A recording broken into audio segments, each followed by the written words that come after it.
The house has no lumber in its walls, no bricks, and no concrete. It is made of the same desert dirt it sits on, packed into long fabric tubes and coiled into the shape of a beehive, and the whole thing cost about $3,000 in materials.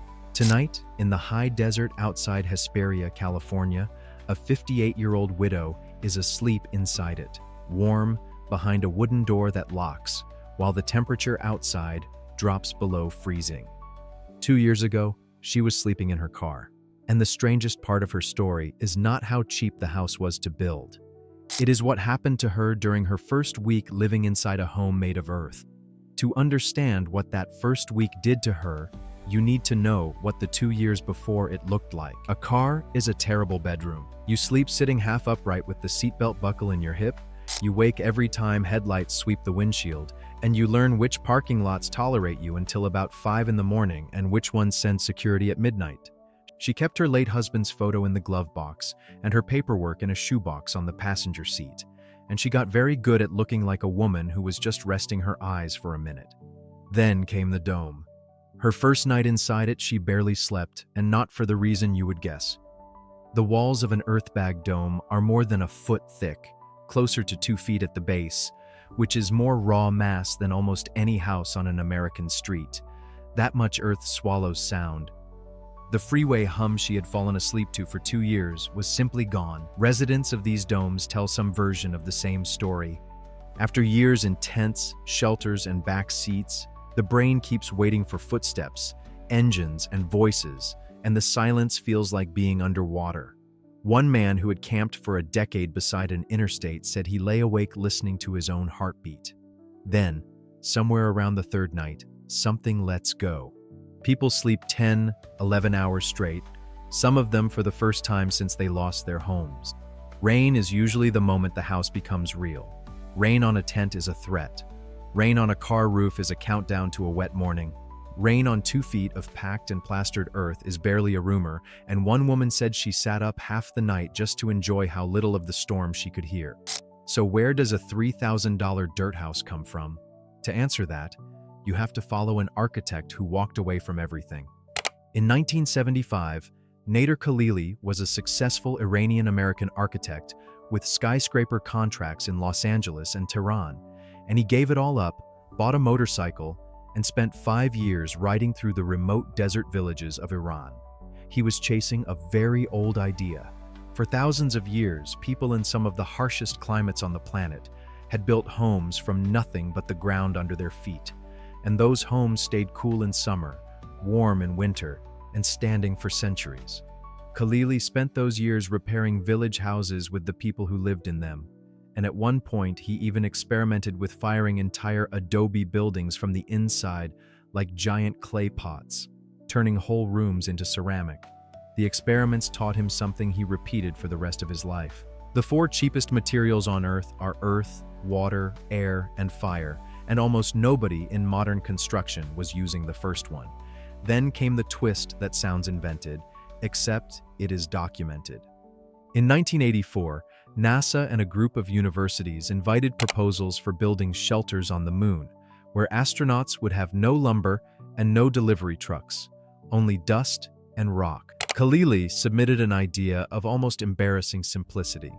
Fill long bags with the loose soil around you, coil them into a dome the way a potter coils clay, and lay barbed wire between the rows so the layers grip each other.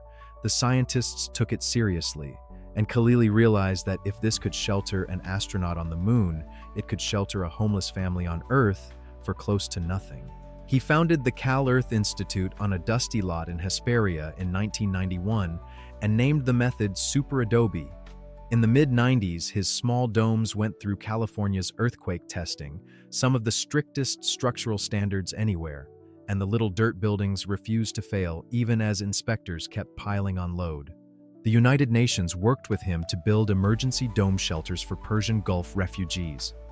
Khalili died in 2008, but the students he trained scattered across the world and kept building. After the 2010 earthquake flattened much of Haiti, volunteers raised Earthbag community buildings that the next tremors could not bring down. After the 2015 earthquake in Nepal destroyed nearly 1 million buildings, Aid groups taught local crews to rebuild schools and homes using the very soil of the collapsed houses, and those new walls rode out the aftershocks without a crack. Disaster agencies noticed for one simple reason. When everything is rubble, dirt is the one building material nobody has to ship in. And back in America, that lesson started traveling through churches, veterans groups, and retiree clubs. Because if a dome made of dirt could protect an earthquake survivor in the Himalayas, it could protect a homeless grandmother in a California parking lot for about the price of an old riding mower. Watching one of these homes go up is strangely hypnotic. A build starts with a circle scratched into the dirt and a pile of empty fabric tubes that look like flattened fire hoses. One volunteer holds a tube open like an enormous sock, while two others shovel in moistened earth. The filled coil is laid along the circle and pounded with hand tampers until it rings almost like stone. Then the next coil goes on top, each ring a little smaller, spiraling slowly inward. A strand of barbed wire between every course grips the layers together like Velcro. There is no crane and no concrete truck, which is exactly why the crews tend to be retired contractors, church volunteers, and grandmothers who insist on taking their turn with the tamper. By the third or fourth day, the walls curve overhead and close themselves because a dome is its own roof. A wooden door frame, two round windows, a skylight at the crown, plaster inside and out, and the materials bill lands around $3,000. It is worth pausing on what that money actually buys, because the list is almost comically short. Rolls of polypropylene tubing, the same fabric as ordinary sandbags, a few spools of barbed wire, bags of lime and cement for the plaster, a wooden door, two windows, a vent, and a small solar panel to run a lamp and charge a phone. The most expensive single item in the whole house is usually the door, and the main structural material, the earth, is free and already on site. Volunteers drive home sore in muscles they forgot they had, and many describe the same nagging thought on the way. They just finished a house in 4 days, and their city has spent 30 years holding meetings about the same problem. But building one and living in one are different things, and daily life inside is where the surprises are. All that earth works like a thermal battery. On a 100-degree August afternoon in the Mojave Desert, the inside of a plastered dome stays cool enough to nap through the worst of the heat. On freezing nights, the walls slowly give back the warmth they soaked up all day, and residents talk about pressing a palm flat against the wall at midnight and feeling yesterday's sunshine still stored in the house. And because the walls are so thick, every window sits in an alcove deep enough for a cushion, a cat, or a row of potted geraniums. Residents turn them into reading nooks. One woman in her 70s said her window seat was the first spot in 15 years where she felt permitted to simply sit and do nothing. The inside of a dome even sounds different. With no parallel walls, a voice does not bounce the way it does in a square room. Residents describe the acoustics as soft and close, the way a library sounds, and more than one has admitted to singing again for the first time in years, because a dome flatters a voice the way a shower does, and there are no thin, drywall neighbors on the other side to hear you. Then there are the quirks the brochures skip. There's not one flat wall in the entire house. A framed wedding photo tilts away from you no matter how you hang it. A dresser will never sit flush against a surface that curves in two directions at once. So residents either shape curved shelves right into the sandbag walls during construction, or learn to live light, which for someone who arrived carrying a single duffel bag is not always a hardship. Moisture is a genuine fight. Earthen walls breathe. A sleeping person exhales a surprising amount of water, and without a cracked vent, the cool plaster beads with condensation by morning. In wet climates, a careless build can wick water up from the ground, and the plaster grows hairline cracks that residents patch themselves with buckets of lime on spring weekends. The light is dim by modern standards, since every large opening weakens a dome, and some residents love the cave-like calm, while others admit it took months to stop feeling like a basement. And in most villages, the domes have no pipes of their own. A bathroom trip at 2 in the morning means a coat, a flashlight, and a walk to the shared wash house. And dinner comes out of a communal kitchen where the week's cooking rota hangs beside the door. Days in an Earthbag village run on a loose rhythm, coffee in the kitchen building at 7. the early bus for residents with jobs, plaster patching, garden watering, and gate duty for everyone else, since visitors here are greeted by a neighbor rather than a security guard. Evenings bring shared cooking, dominoes under solar string lights, and a weekly meeting where chore disputes and new applicants are argued out loud and settled by vote. The rules fit on an index card and were written by the residents themselves. No violence, no drugs, no stealing. Carry your share. That last rule turns out to be the demanding one. A county shelter plans your entire day for you. A village hands the day back and expects you to fill it.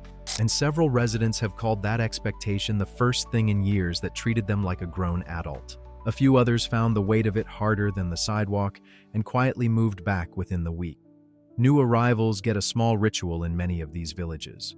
On someone's first evening, neighbors drop by one at a time with something practical: a folding chair, a potted plant, a spare blanket, a jar of instant coffee. Nobody stays long, and nobody asks questions, because everyone there remembers their own first night and how little talking they wanted to do. By the end of the week, the new residence dome is furnished entirely with things that used to belong to the people around them, which is a housewarming in the most literal sense there is. Now you would think a fireproof, earthquake-tested house this cheap would have cities lining up. Instead, the biggest enemy these projects face is paperwork. In most American cities, a load-bearing wall made of dirt and bags fits no building code category, so inspectors reach for the word experimental, which in permit language usually means no. Projects that could house someone by Christmas sit in review for years, and nonprofits have spent more on engineers and filing fees than on the buildings themselves. The irony is hard to miss, because after California's recent wildfires, crews walking through burned neighborhoods kept finding the same eerie sight. Wooden houses reduced to ash, and nearby, earthen domes standing intact, scorched outside and untouched within, because dirt does not burn. Fire country, of all places, is slowly becoming the friendliest territory for these homes. The critics, meanwhile, raise points that deserve a straight answer. They ask what happens to the apartment buildings that were supposed to get built if a city can point at a dirt dome and call the problem handled. They note that Earthbag construction devours volunteer hours, that a sloppy build in a rainy climate can rot from the ground up, and that a structure raised in 4 days will not stand for 4 generations. And the villages themselves would add their own honest footnote. Not every story ends well. There are evictions for broken rules, feuds between neighbors that the weekly meeting cannot fix, and residents who cycle back to the street more than once before something finally holds. Even the builders agree the domes are first aid, while the slower work of permanent housing, healthcare, and livable wages catches up. But first aid has a defense the spreadsheets keep confirming. A person sleeping outside in America dies decades earlier than the rest of us. Cities have spent 5 years and several $100,000 per unit on apartment towers that the woman freezing tonight will never live to see. And in the villages already operating, the same pattern repeats. Once people have even a minimal roof, emergency room visits fall, arrests fall, and the public usually ends up paying less than it paid to leave those same people on the sidewalk.